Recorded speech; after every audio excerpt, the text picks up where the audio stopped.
नमस्कार, मैं हूं अंकुर और आप देख रहे हैं सत्य हिंदी।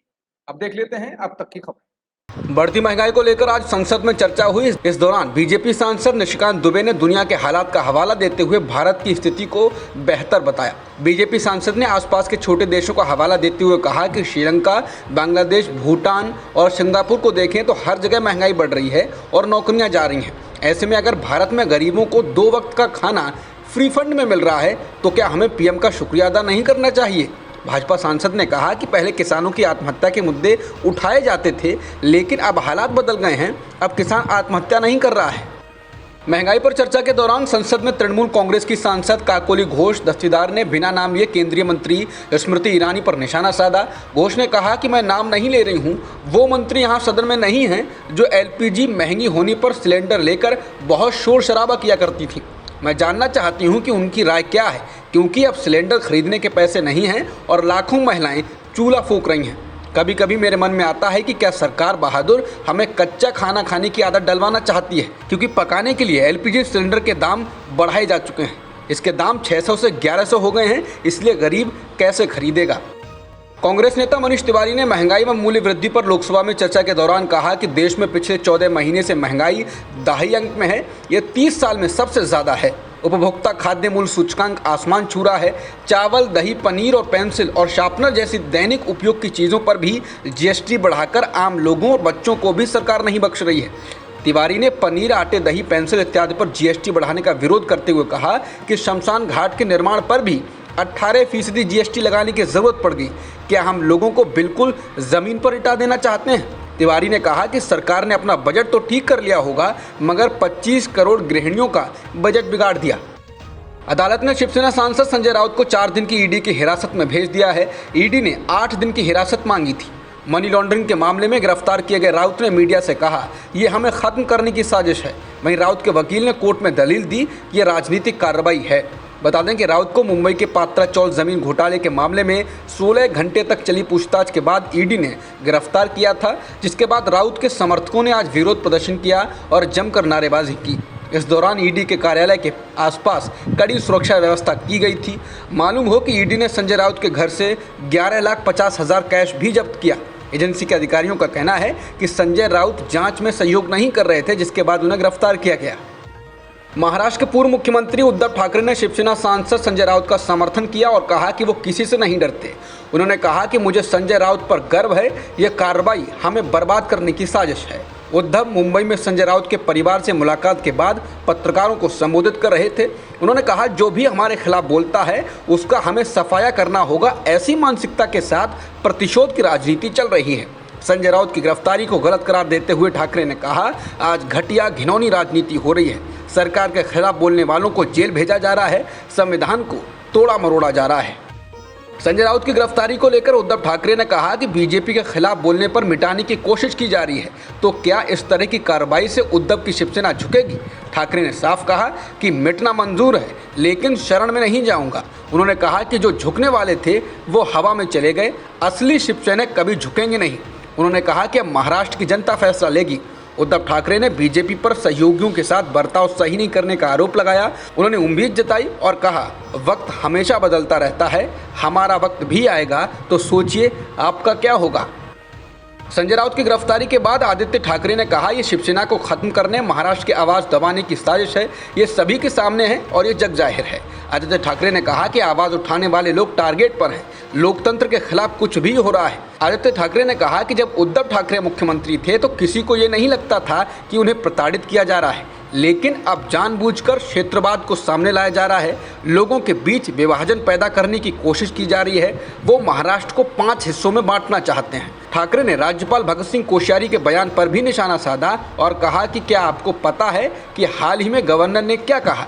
उन्होंने जानबूझकर ठाणे और मुंबई का नाम लिया, जहां चुनाव होने जा रहे हैं। बता दें, राज्यपाल कोश्यारी ने कहा था कि मुंबई और ठाणे से अगर गुजराती और राजस्थानी बाहर चले जाएं तो यहां पैसों की किल्लत हो जाएगी और देश की वित्तीय राजधानी के रूप में मुंबई का दावा भी खत्म हो जाएगा। गिरफ्तारी के बाद शिवसेना सांसद संजय राउत ने कहा कि मेरे खिलाफ जिस प्रकार से झूठी कार्रवाई, झूठे कागज लोगों को मार मार कर बनाए जा रहे हैं, ये सिर्फ महाराष्ट्र और शिवसेना को कमज़ोर करने के लिए हैं। राउत ने कहा कि शिवसेना कमजोर नहीं होगी, न महाराष्ट्र कमजोर होगा। इसके साथ ही राउत ने कहा कि संजय राउत नहीं झुकेगा, न पार्टी छोड़ेगा। राउत ने कहा कि मुझे पता है ये ईडी को निर्देश कहां से आते हैं। राउत ने कहा कि महाराष्ट्र में जो चल रहा है उसमें मैं फ्रंट पर हूं, लेकिन मैं गुवाहाटी के रास्ते नहीं निकलूंगा। हमारी बलि चढ़ गई तो उसमें बड़ी बात क्या है। शिवसेना प्रवक्ता और सांसद संजय राउत की मुश्किलें कम होने का नाम नहीं ले रही हैं। एक ओर जहां संजय राउत को ईडी ने मनी लॉन्ड्रिंग के मामले में गिरफ्तार किया है, वहीं दूसरी ओर राउत के खिलाफ एक महिला को अश्लील गाली देने और धमकाने का मामला भी दर्ज कर लिया गया है। राउत पर आरोप है कि उन्होंने गोरेगांव के पात्रा चौल जमीन घोटाले मामले की एक पीड़िता के साथ गाली गलौज की और उसे धमकी दी।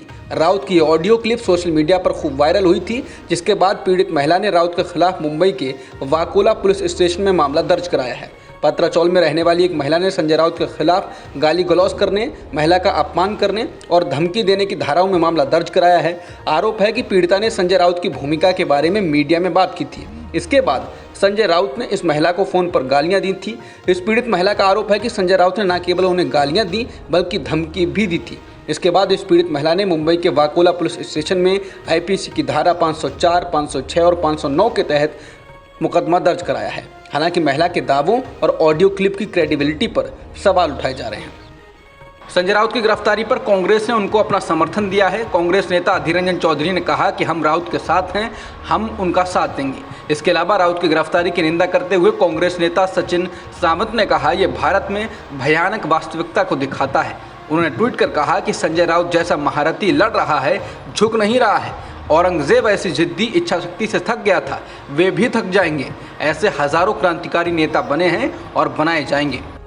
झारखंड के कांग्रेस के 3 विधायकों की गाड़ी से हावड़ा में 49 लाख रुपए कैश बरामद होने के बाद पश्चिम बंगाल पुलिस ने तीनों विधायकों सहित कुल 5 लोगों को गिरफ्तार कर लिया। इसके बाद इन सभी को राज्य पुलिस की सीआईडी ने 10 अगस्त तक अपने रिमांड में ले लिया है। पीटीआई की रिपोर्ट के अनुसार सीआईडी ने गिरफ्तारी की है।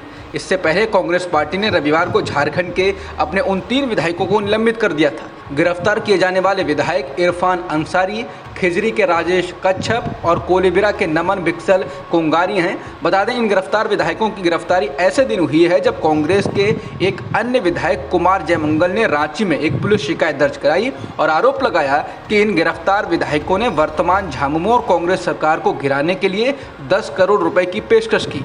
विधायक ने कहा कि उन्होंने ऐसा असम के मुख्यमंत्री हेमंत बिस्वा शर्मा के आदेश पर किया। बता दें, इस घटना के आने के बाद एक बड़ा राजनीतिक विवाद छिड़ गया है।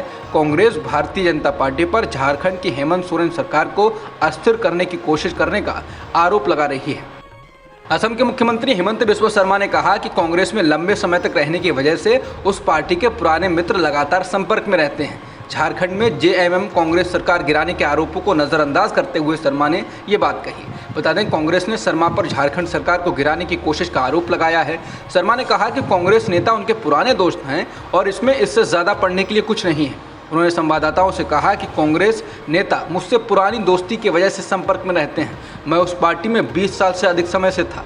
अगर वे यहाँ आते हैं तो वो मुझसे मिलते हैं और मैं उनसे नई दिल्ली में भी मिलता हूँ। 2015 में कांग्रेस से बीजेपी में आने वाले हेमंत बिस्वा शर्मा ने ये बयान तब दिया है जब कांग्रेस ने दावा किया कि पश्चिम बंगाल के हावड़ा में नकदी की बरामदगी में गिरफ्तार झारखंड के 3 विधायक असम के मुख्यमंत्री के संपर्क में थे। इसके बाद झारखंड के कांग्रेसी विधायक अनूप सिंह ने सरकार को पत्र लिखकर आरोप लगाया कि उन 3 विधायकों ने उन्हें कोलकाता आने और वहां से गुवाहाटी जाकर हेमंत बिस्वा शर्मा से मुलाकात कराने को कहा था। अब तक की खबरों में इतना ही। बाकी खबरों के लिए बने रह सकते हैं आप सत्य हिंदी.com। नमस्कार।